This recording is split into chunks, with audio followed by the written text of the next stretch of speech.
Imagina despertar un día y descubrir que cada palabra que pronuncias, cada tweet que publicas y hasta el comentario más inocente en un grupo de WhatsApp puede volverse evidencia en tu contra. En México, el arte de silenciar al discrepante no es nuevo, pero en 2025 ha tomado formas más sutiles y más duras, desde sanciones judiciales hasta campañas mediáticas orquestadas para desacreditar voces críticas. En este video exploraremos la larga trayectoria de la censura en México, cómo ha mutado en el tiempo y los 5 casos más emblemáticos de linchamiento público en lo que va de este año. Prepárate para conocer historias de periodistas, ciudadanas y hasta de un abogado que por levantar la voz han sido sometidos a procesos judiciales, sanciones económicas y un estigma mediático capaz de quebrar carreras y sembrar el miedo colectivo.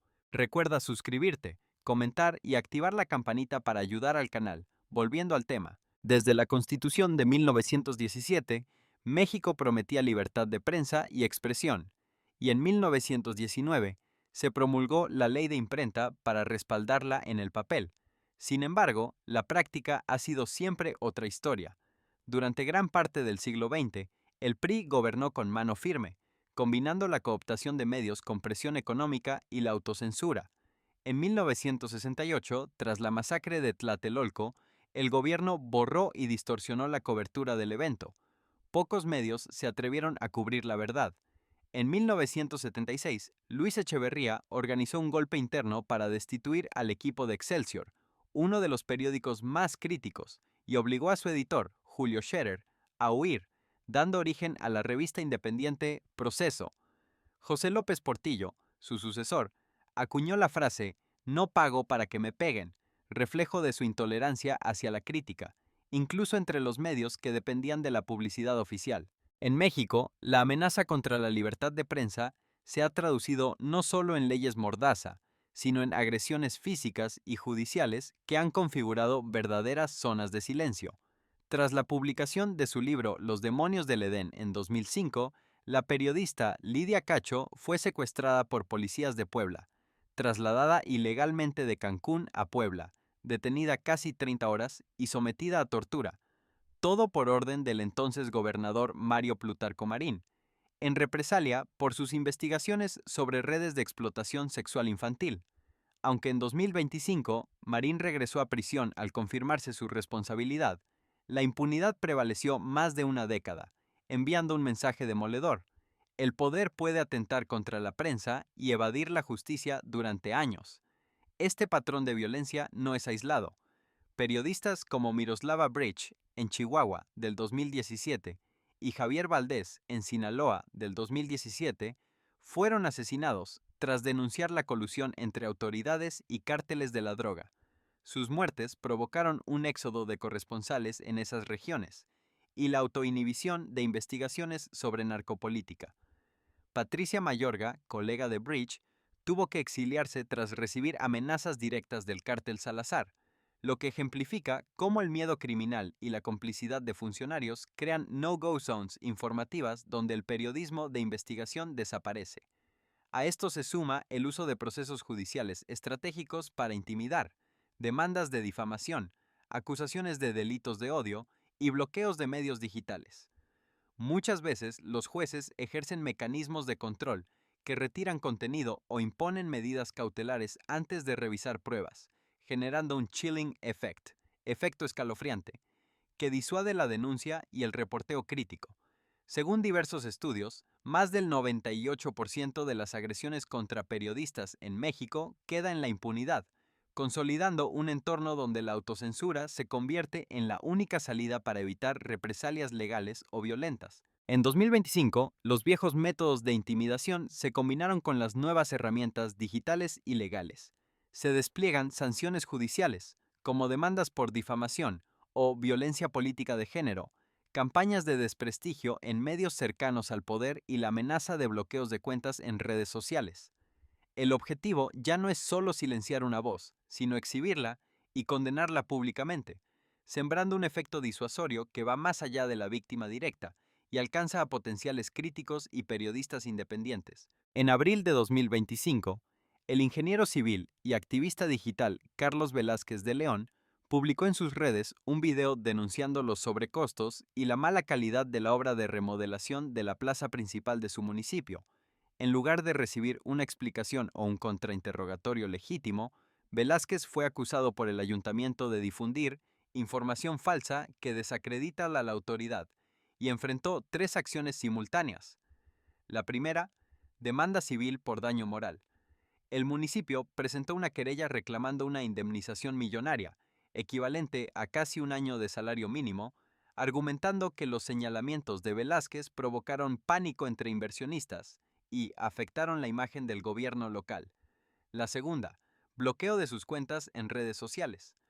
Con base en una orden administrativa emitida por la Dirección de Gobernación Municipal, Twitter y Facebook suspendieron temporalmente sus perfiles, bajo el argumento de incitación al pánico y difamación en redes. Carlos quedó sin posibilidad de difundir su versión de los hechos por más de 2 semanas. La tercera, multa y obligación de retractación pública. Un juzgado local condenó a Velázquez al pago de 5 UMAS, 540 pesos mexicanos, y lo obligó a grabar un video de disculpas que el propio ayuntamiento difundió en sus canales oficiales, subrayando que la crítica no exime de responsabilidad y advirtiendo a cualquier otro ciudadano que pensara hacerlo. El efecto fue inmediato. Varios de los compañeros de Carlos, temiendo represalias similares, borraron de sus muros cualquier comentario crítico al proyecto de la plaza. Lo que empezó como una denuncia ciudadana, documentada con planos y fotografías, terminó en un proceso judicial y mediático que no solo silenció a Velázquez, sino que disuadió a todo un colectivo. Un claro ejemplo de cómo las autoridades pueden convertir a un vecino incómodo en un presunto vil difamador para proteger sus intereses. Carla María Estrella es una ama de casa de Hermosillo que, desde su perfil personal de X, decidió levantar la voz contra lo que consideró un acto de nepotismo y falta de mérito al ver publicada la candidatura de la diputada local, fuertemente vinculada al partido en el poder. En su tuit, Carla preguntó de manera muy directa si realmente esta mujer tenía experiencia o solo usaba sus apellidos para llegar al cargo, acompañando su mensaje con datos públicos sobre la trayectoria profesional de la diputada. Lo que Carla no sabía era que la Ley General de Acceso de las Mujeres a una Vida Libre de Violencia, en su capítulo de violencia política de género, permitiría considerar su crítica como un ataque directo, sin distinguir entre debate legítimo y ofensa. Cuando la queja llegó al INE, el caso escaló hasta el Tribunal Electoral, donde se le imputó haber cometido violencia política de género al cuestionar la idoneidad de una mujer en cargos de representación. El fallo incluyó la imposición de una disculpa pública diaria durante 30 días en la misma plataforma, la obligación de tomar un curso virtual de perspectiva de género con costo a su cargo y una multa equivalente a más de 1,000 pesos. Pero más allá de la sanción económica, lo grave fue su inscripción en un registro nacional de personas sancionadas en materia política, que se mantendrá visible durante 18 meses. Para Carla, una mujer sin antecedentes políticos ni formación académica en derecho, el costo fue devastador. La comunidad local empezó a verla como una persona conflictiva. Sus amistades virtuales la dejaron de seguir y su familia incluso le pidió evitar hablar de política. En cuestión de días, su acto de cuestionar, algo básico en cualquier democracia, la dejó en una posición de aislamiento y advertencia para cualquiera que pensara expresarse críticamente. En junio de 2025, la gobernadora de Campeche, Laida Sansores, promovió un juicio que resultó en la clausura temporaria del diario Tribuna y la prohibición de ejercer periodismo a su exdirector, Jorge Luis González Valdés, por una columna crítica anónima. La acusación incluyó difamación e incitación al odio, con medidas cautelares que dejaron a un medio independiente sin operación por 2 años. La jornada reportó que el cierre fue avalado por un juez sin pruebas claras de daño, y organizaciones de prensa denunciaron persecución judicial contra toda la plantilla de Tribuna. En mayo de 2025, la conocida actriz y conductora Laisha Wilkins publicó en su cuenta de X un comentario aparentemente inofensivo. Jaja Dora, la censuradora jaja, en respuesta a un tuit de Aristegui Noticias que describía a la excandidata a ministra de la SSJN, Dora Alicia Martínez Valero, como Dora la censuradora, por intentar retirar investigaciones de Televisa Leaks. Para Wilkins era un chiste espontáneo, pero el Tribunal Electoral del Poder Judicial de la Federación lo interpretó como violencia política de género y le notificó formalmente una denuncia en la que debía precisar el objetivo de su comentario y si actuó por encargo de algún partido, candidato o funcionario, indicar domicilio para recibir notificaciones, exponiendo públicamente sus datos personales, remitir documentación que acreditara instrucciones de terceros, lo que implicó revelar si tenía o tuvo vínculos políticos. Al recibir la notificación, Wilkins denunció que esto representaba censura ciudadana y exigió que se proteja la libertad de expresión en redes. Su mensaje, "No me van a callar", se viralizó y generó un debate sobre los límites de la Ley de Violencia Política de Género, diseñada originalmente para proteger a candidatas de ataques basados en su condición de mujer, pero que ahora se emplea contra tweets satíricos sin claro daño real. Aunque aún no hay sentencia definitiva, el TEPJF ha impuesto a Wilkins la obligación de presentar su defensa por escrito y se baraja la posibilidad de sanciones similares a otros casos, disculpas públicas, cursos de perspectiva de género y multas. Paralelamente, varias plataformas recibieron solicitudes para retirar el comentario y evitar reproducciones, mostrando cómo la demanda ha activado procesos de notice and takedown, algorítmico sin debate previo. Diversos periodistas y académicos calificaron la acción como desproporcionada y política. El País describió el caso como parte de un banquillo de acusados del Tribunal Electoral, donde figuras incómodas son expuestas en público más allá de su propio señalamiento. Organizaciones como Artículo 19 advirtieron que el uso excesivo de esta figura legal trivializa la violencia de género y puede socavar las verdaderas víctimas de este tipo de agresiones.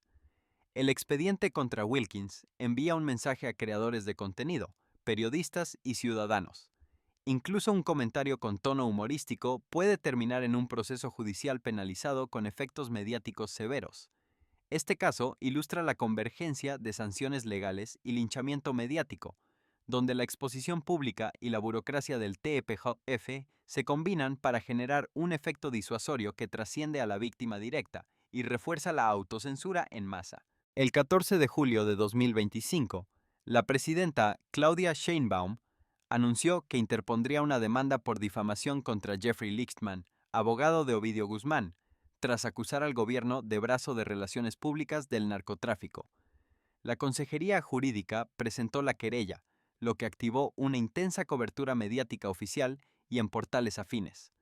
Aunque las declaraciones de Lichtman fueron críticas, la demanda busca castigar verbalizar opiniones incómodas y disuadir futuras críticas internacionales.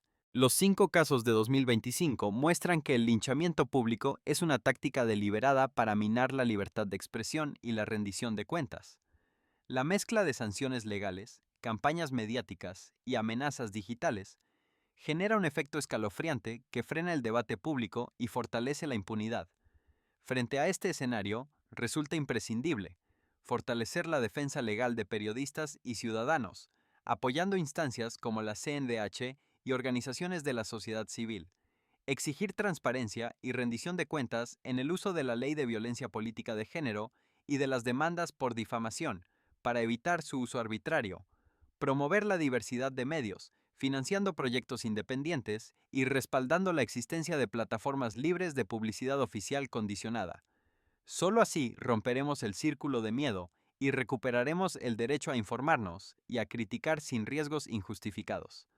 La historia de la censura en México continúa, pero la lucha por una prensa libre y una ciudadanía informada es, hoy más que nunca, urgente y necesaria. Suscríbete, comenta, activa la campanita y no te pierdas el próximo video. Esto fue El Comadre Virtual, y recuerda, cuando se cae una estrella, todos volteamos a mirar.